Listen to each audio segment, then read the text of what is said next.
ইয়া রাসূলুল্লাহ, আমি তো ভেবেছিলাম আপনি মাত্র কয়েকজন সাহাবী নিয়ে আমার বাড়িতে খাবার খাওয়ার জন্য আসবেন, কিন্তু আপনি তো সকলকে দাওয়াত দিলেন। এখন 100 থেকে মনান্তরে 1000 জন সাহাবী আমার বাড়িতে যাবে, এই কথা আমি বুঝতে পারিনি। আপনি তো জানেন আমি নিতান্তই একজন গরিব অসহায় মানুষ। এখন কি হবে, এখন কি করব? তখন বিশ্বনবী হযরত মুহাম্মদ সাল্লাল্লাহু আলাইহি সাল্লাম জাবের রাদিয়াল্লাহু তাআলা আনহুকে বললেন, হে জাবের, খানার বরকত দান করেন আল্লাহ, তুমি কোনো চিন্তা করো না, তুমি গৃহে ফিরে যাও এবং খানার আয়োজন করো। আর একটা কথা শোনো, তুমি আমাদের খাওয়ানোর জন্য কি আয়োজন করতে চাও? তখন জাবের রাদিয়াল্লাহু তাআলা আনহু বললেন, ঘরে সামান্য পরিমাণ জব আছে আর আমাদের একটি বকরির বাচ্চা আছে, সেগুলো আপনাকে খাওয়াতে চাই। তখন রাসূল সাল্লাল্লাহু আলাইহি সাল্লাম বললেন, তুমি যখন গোশত রান্না করবে তখন রান্না করার হাঁড়ির ঢাকনা দিয়ে ঢেকে রাখবে এবং রুটির খামি তৈরি করে একটি পাত্রের মধ্যে ঢাকনা দিয়ে ঢেকে রেখে দিও। আমি না আসা পর্যন্ত উভয় পাত্রের ঢাকনা খুলবে না। বিশ্বনবীর মুখের এই কথা শোনার পর জাবের রাদিয়াল্লাহু তাআলা আনহু অত্যন্ত খুশিতে বাড়ি ফিরে এলেন।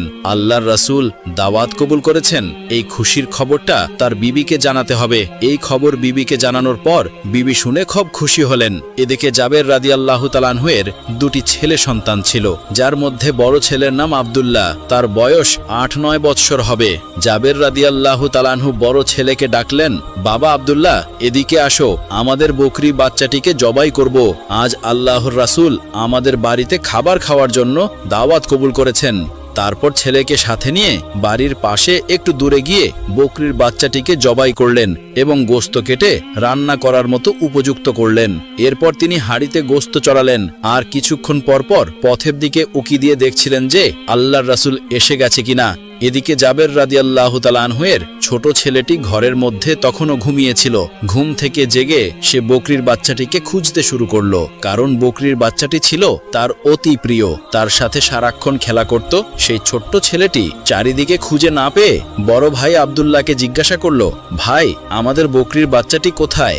বাচ্চাটিকে তো আমি কোথাও খুঁজে পাচ্ছি না। তখন বড় ভাই আব্দুল্লাহ বলল, তুমি তো ঘুমিয়েছিলে, তাই তুমি জানো না। আব্বাজান আজ আমাদের বকরির বাচ্চাটিকে জবাই করে দিয়েছে। তখন ছোট ভাইটি বলল, ভাই, কোথায় জবাই করেছে, আমাকে একটু দেখাও। এরপর বড় ভাই আব্দুল্লাহ ছোট ভাইকে সাথে নিয়ে সেই জায়গায় চলে গেল যেখানে বকরির বাচ্চাটিকে জবাই করা হয়েছিল। তখন ছোট ভাই বড় ভাইকে বলল, কিভাবে জবাই করেছে আমাকে একটু দেখাও। আব্দুল্লাহ তখন বলল, তুমি দেখবে, তাহলে এখানে শুয়ে পড়ো। ছোট্ট শিশুটির বয়স 2-3 বছর হবে আর আব্দুল্লাহর বয়স 8-9 বছর হবে। দুজনেই তখন অবুঝ ছিল। বড় ভাই আব্দুল্লাহর কথা মতো ছোট ভাই শুয়ে পড়ল। যখন ছোট ভাই সেখানে শুয়ে পড়ল তখন অবুঝ আব্দুল্লাহ ছোট ভাইয়ের গলায় সজোরে